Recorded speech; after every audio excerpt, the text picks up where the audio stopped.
মনের কষ্ট সহ্য করতে পারে নাই বলে ফাঁসিতে ঝুলে গিয়েছে, বিষ খেয়ে ফেলেছে।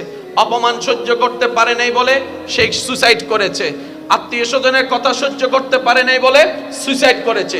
পরীক্ষায় ফেল করেছে বলে সুসাইড করেছে।